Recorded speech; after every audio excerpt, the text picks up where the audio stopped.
जय श्री कृष्णा। आइए सुनते हैं सिंहासन बतीसी में 28वीं पुतली वैदेही की कहानी। 28वीं पुतली का नाम वैदेही था और उसने अपनी कथा इस प्रकार कही। एक बार राजा विक्रमादित्य अपने शयन कक्ष में गहरी निद्रा में लीन थे।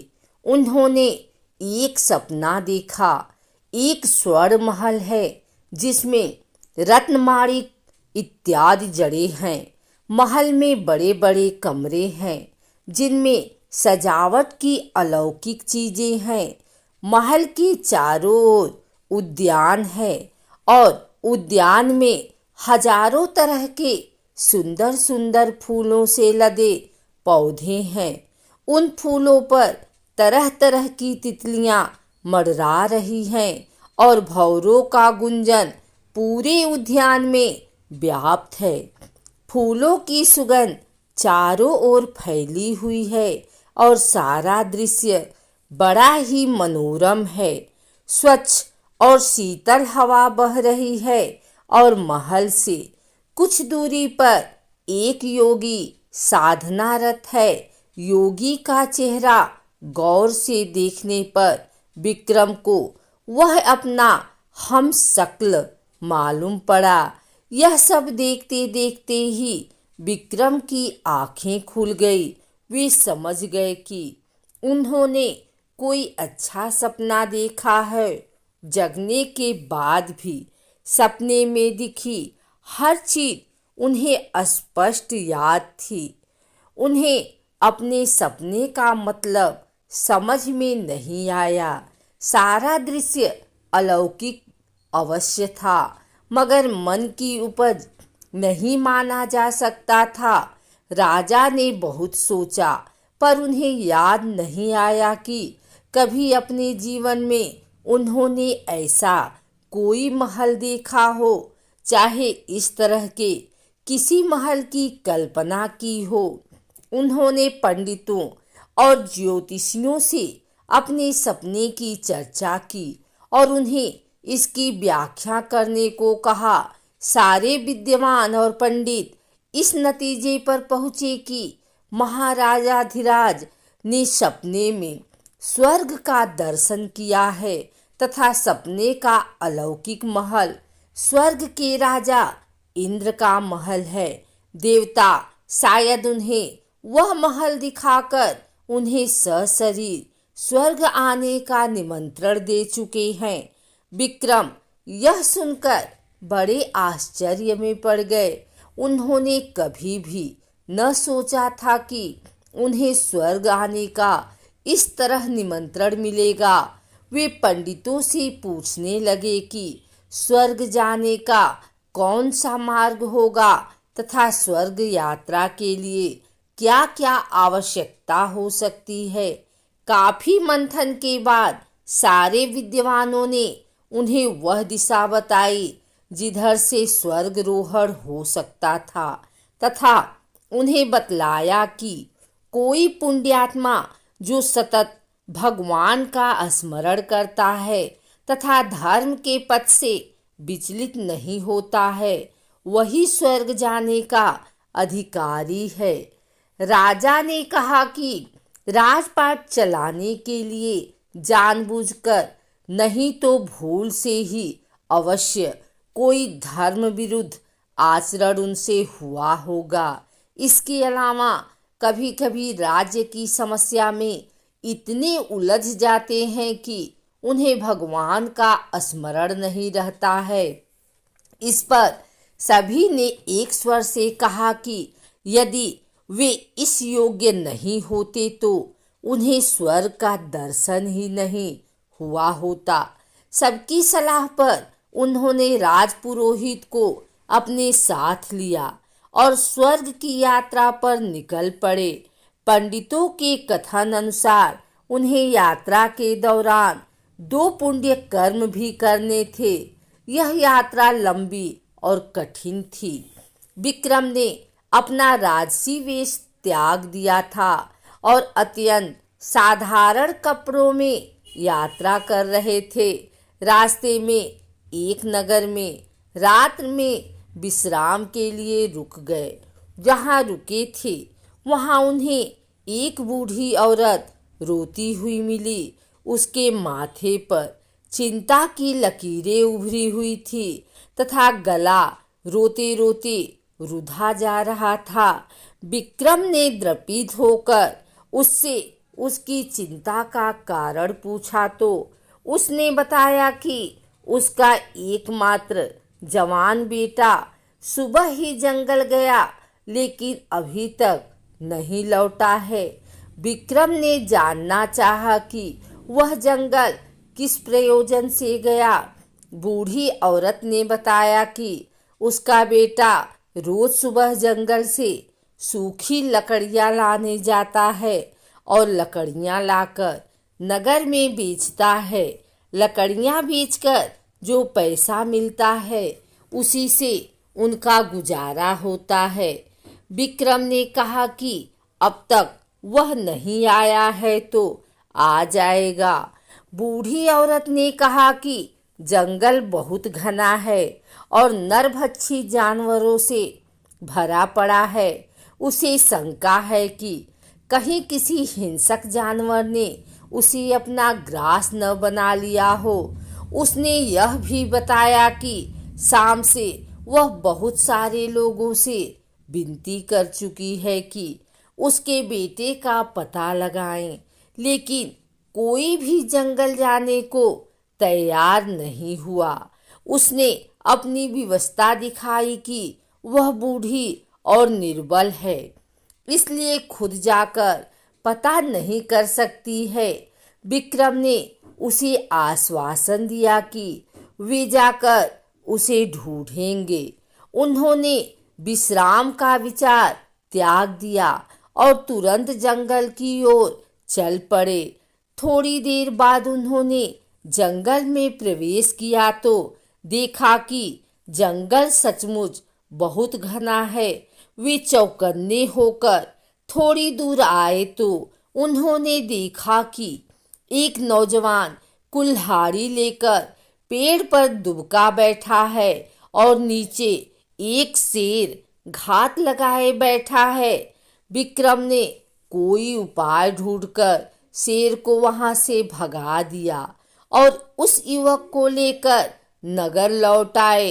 बुढ़िया ने बेटे को देखकर विलाप करना छोड़ दिया और विक्रम को ढेरों आशीर्वाद दिए। इस तरह बुढ़िया को चिंता मुक्त करके उन्होंने एक पुण्य का काम किया। रात भर विश्राम करने के बाद उन्होंने सुबह फिर से अपनी यात्रा शुरू कर दी। चलते चलते वे समुद्र तट पर आए तो उन्होंने एक स्त्री को रोते हुए देखा। स्त्री को रोते देख वे उसके पास आए तो देखा कि एक मालवाहक जहाज खड़ा है और कुछ लोग उस जहाज पर सामान लाद रहे हैं। उन्होंने उस स्त्री से उसके रोने का कारण पूछा तो उसने बताया कि बस 3 महीने पहले उसका विवाह हुआ और वह गर्भवती है। उसका पति इसी जहाज पर कर्मचारी है तथा जहाज का माल लेकर दूर देश जा रहा है। विक्रम ने जब उसे कहा कि इसमें परेशानी की कोई बात नहीं है और कुछ ही समय बाद उसका पति लौट आएगा तो उसने अपनी चिंता का कारण कुछ और ही बताया। उसने बताया कि उसने कल सपने में देखा कि एक मालवाहक जहाज समुद्र के बीच में ही और भयानक तूफान में घिर जाता है। तूफान इतना तेज है कि जहाज के टुकड़े टुकड़े हो जाते हैं और उस पर सारे सवार समुद्र में डूब जाते हैं। वह सोच रही थी कि अगर वह सपना सच निकला तो उसका क्या होगा। खुद तो किसी प्रकार जी भी लेगी, मगर उसके होने वाले बच्चे की परवरिश कैसी होगी। विक्रम को उस पर तरस आया और उन्होंने समुद्र देवता द्वारा प्रदत्त शंख उसे देते हुए कहा, यह अपने पति को दे दो। जब भी तूफान या अन्य कोई प्राकृतिक विपदा आए तो इसे फूंक देगा। उसके फूंक मारते ही सारी विपत्ति हल हो जाएगी। स्त्री को उन पर विश्वास नहीं हुआ और वह शंकालु दृष्टि से उन्हें देखने लगी। विक्रम ने उसके चेहरे का भाव पढ़कर शंख में फूंक मारी। शंख की ध्वनि हुई और समुद्र का पानी कोसों दूर चला गया। उस पानी के साथ वह जहाज और उस पर सवार सारे कर्मचारी भी कोसों दूर चले गए। अब दूर दूर तक सिर्फ समुद्र तट फैला न आता था। वह स्त्री और कुछ अन्य लोग जो वहां थे हैरान रह गए। उनकी आंखें फटी रह गई। जब विक्रम ने दोबारा शंख फूंका तो समुद्र का पानी फिर से वहां हिलोरे मारने लगा। समुद्र के पानी के साथ वह जहाज भी कर्मचारियों सहित वापस आ गया। अब युवती को उस शंख की चमत्कारिक शक्ति के प्रति कोई शंका नहीं रही। उसने विक्रम से वह शंख लेकर अपनी कृतज्ञता जाहिर की। विक्रम उस स्त्री को शंख देकर अपनी यात्रा पर निकल पड़े। कुछ दूर चलने के बाद उन्हें एक स्थान पर रुकना पड़ा। आकाश में काली घटाएं छा गई थी। बिजलियां चमकने लगी थी।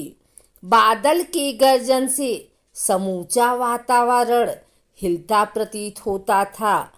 उन बिजलियों की चमक के बीच विक्रम को एक सफेद घोड़ा जमीन की ओर उतरता दिखा। विक्रम ने ध्यान से उसकी ओर देखा, तभी आकाशवाणी हुई, महाराज विक्रमादित्य, तुम्हारे जैसा पुण्यात्मा शायद ही कोई हो। तुमने रास्ते में 2 पुण्य किए हैं। एक बूढ़ी औरत को चिंता मुक्त किया और एक स्त्री को सिर्फ शंका दूर करने के लिए वह अनमोल शंख दे दिया जो समुद्र देव ने तुम्हें तुम्हारी साधना से प्रसन्न होकर उपहार दिया था। तुम्हें लेने के लिए एक घोड़ा भेजा जा रहा है जो तुम्हें इंद्र के महल तक पहुंचा देगा। विक्रम ने कहा, मैं अकेला नहीं हूँ, मेरे साथ राजपुरोहित भी हैं, उनके लिए भी कोई व्यवस्था हो। इतना सुनना था कि राजपुरोहित ने कहा, राजन, मुझे क्षमा करें, सशरीर स्वर्ग जाने से मैं डरता हूँ। आपका सानिध्य रहा तो मरने पर स्वर्ग जाऊंगा और अपने को धन्य समझूंगा। घोड़ा उनके पास उतरा तो सवारी के लिए सब कुछ से सज्जित था। राजपुरोहित से विदा लेकर विक्रम उस पर बैठ गए। एड़ लगाते ही घोड़ा तेजी से भागा और घने जंगल में पहुंच गया। जंगल में पहुंचकर उसने धरती छोड़ दी और हवा में दौड़ने लगा। यह घुड़सवारी अप्राकृतिक थी, इसलिए काफी कठिन थी, मगर विक्रम पूरी दृढ़ता से उस पर बैठे रहे। हवा में कुछ देर उड़ने के बाद वह घोड़ा आकाश में दौड़ने लगा। दौड़ते दौड़ते वह इंद्रपुरी आया। इंद्रपुरी पहुंचते ही विक्रम को वही सपनों वाला सोने का महल दिख पड़ा, जैसा उन्होंने सपने में देखा था।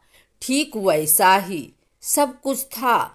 चलते चलते वे इंद्र सभा पहुँचे। इंद्र सभा में सारे देवता विराजमान थे। अप्सराएं नृत्य कर रही थी। इंद्रदेव पत्नी के साथ अपने सिंहासन पर विराजमान थे। देवताओं की सभा में विक्रम को देखकर खलबली मच गई। वे सभी एक मानव के सशरीर स्वर्ग आने पर आश्चर्यचकित थे। विक्रम को देखकर इंद्र खुद उनकी अगवानी करने आ गए और उन्हें अपने आसन पर बैठने को कहा। विक्रम ने यह कहते हुए मना कर दिया कि इस आसन के योग्य वे नहीं हैं। इंद्र उनकी नम्रता और सरलता से प्रसन्न हो गए। उन्होंने कहा कि विक्रम ने सपने में अवश्य एक योगी को इस महल में देखा होगा। उनका वह हमशक्ल और कोई नहीं बल्कि वे खुद हैं। उन्होंने इतना पुण्य अर्जित कर लिया है कि इंद्र के महल में उन्हें अस्थायी स्थान मिल चुका है। इंद्र ने उन्हें एक मुकुट उपहार में दिया। इंद्रलोक में कुछ दिन बिताकर मुकुट लेकर विक्रम अपने राज्य वापस आ गए।